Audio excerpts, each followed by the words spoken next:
আজকের সংবাদটি দেখলে বুঝতে পারবেন সংবাদটি কতটা গুরুত্বপূর্ণ। তাই চলুন কথা না বাড়িয়ে সংবাদটি শেষ পর্যন্ত দেখে আসি।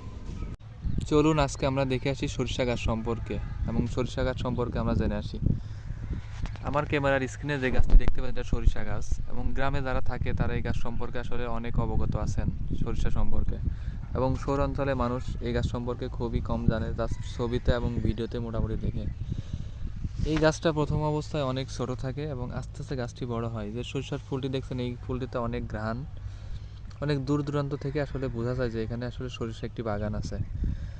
এবং সরিষা বা এই যে ফুলটা যে ফুল দেখছেন এইখান থেকে কিন্তু খাঁটি মধু হয়ে থাকে। মৌমাছি এইখান থেকে মধু সংগ্রহ করে সেটা নিজেদের কাছে রেখে আমরা পরে ওইখান থেকে খাঁটি মধু পেয়ে থাকি।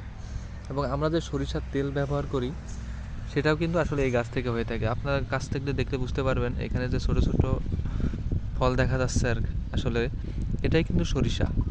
এটা একসময় পরিপক্ত হয়ে তারপর সরিষাতে রূপ নেয় এবং রূপান্তরিত হয়। এই চাষটা কিন্তু আসলে অনেক সহজ, যারা গ্রামে থাকে তারা কিন্তু অনেক সহজে করতে পারে। প্রথম অবস্থায় জমিটা অনেক সুন্দরভাবে চাষ দিয়ে থাকে, কয়েকবার ভাবে করার পর মাটিটা একদমই ছোট ছোট হয়ে যায়। তারপরে বীজ বপন করে পরে আস্তে আস্তে গাছগুলো বড় হতে থাকে। একটা সময় গাছগুলো পরিপক্ত হয়ে ফল হয়, ফুল হয়, তারপরেই ফলটা হয়ে থাকে কিন্তু। এবং আশেপাশে এমন অনেক খানিক আছে যেখানে আসলে আপনার সরিষা দেখতে পারবেন, এবং সামনে একটি জমি আছে সেখানেও সরিষা আছে, এবং ঘ্রাণটা অনেক দূর থেকে বোঝা যায়। অনেক সময় আসলে গ্রামের মানুষগুলো এখানে ঘুরতে আসে এবং এর ঘ্রাণটা নিয়ে থাকে। অনেক সুন্দর লাগে আর কি, মনোরম পরিবেশ, দেখলেই মনটার মধ্যে ভালো লাগে। তাই সময় পাইলে আমরা অবসর সময় আসলে এখানে এসে থাকি এবং সরিষা সম্পর্কে জানি।